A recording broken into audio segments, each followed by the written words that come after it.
माजी नगरसेवक संदीप गायकवाड यांचा उच्च न्यायालयात जामीन।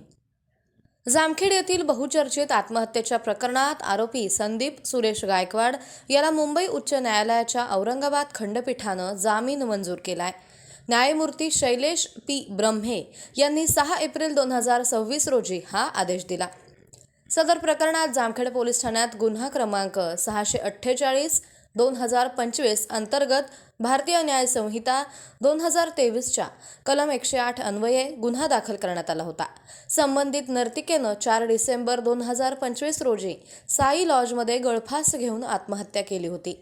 या प्रकरणात आरोपीनं लग्नासाठी दबाव टाकत मानसिक छळ केल्याचा आरोप करण्यात आला होता। सुनावणी दरम्यान आरोपीच्या वतीने ॲडव्होकेट सत्यजित बाळासाहेब पवार यांनी युक्तिवाद करताना नमूद केलं, साक्षीदारांच्या जबाबांमध्ये कोणताही ठोस छळ अथवा सातत्यपूर्ण त्रास दिसून येत नाही। तसेच सीसीटीव्ही फुटेजमधूनही आरोपीकडून कोणतीही प्रत्यक्ष आक्षेपार्ह कृती झाल्याचं आढळत नाही। न्यायालयानेही उपलब्ध पुराव्यांचा विचार करून आत्महत्येस प्रवृत्त करण्याइतका ठोस आणि गंभीर छळ सिद्ध होत नसल्याचं निरीक्षण नोंदवलं। न्यायालयानं नमूद केलं, साक्षीदारांच्या जबाबांमध्ये छळाचे ठोस तपशील नाहीत।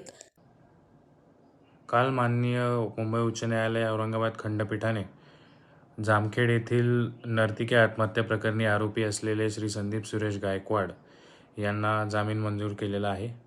तसेच सदरील प्रकरणात चार्जशीटमध्ये दोष आरोपपत्रात व FIR मध्ये जे काही आरोप केलेले आहेत त्याबद्दल काही महत्त्वाची निष्कर्ष देखील नोंदवलेले आहेत। तसेच CCTV फुटेजचा आधार घेत सदरील प्रकरणात संदीप गायकवाड यांनी आत्महत्येस प्रवृत्त केल्याचे प्राथमिकदृष्ट्या तरी दिसत नाही असे देखील नमूद केलेले आहे।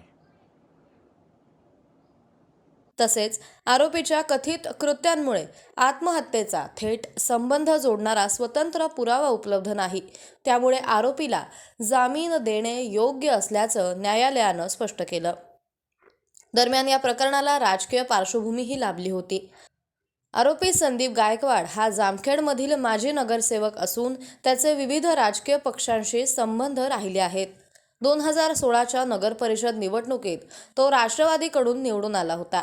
त्यानंतरच्या काळात त्याने विविध राजकीय घडामोडींमध्ये सहभाग घेतला असून 2019च्या निवडणुकीत तो आमदार रोहित पवार यांच्या संपर्कात होता। तसेच पुढे राष्ट्रवादीत प्रवेश केल्याचंही समोर आलंय। तसेच या घटनेनंतर आमदार रोहित पवार यांनी सोशल मीडियावर प्रश्न उपस्थित करत प्रकरणाची सखोल चौकशी करण्याची मागणी केली होती, ज्यामुळे या प्रकरणाला राजकीय रंग चढला होता।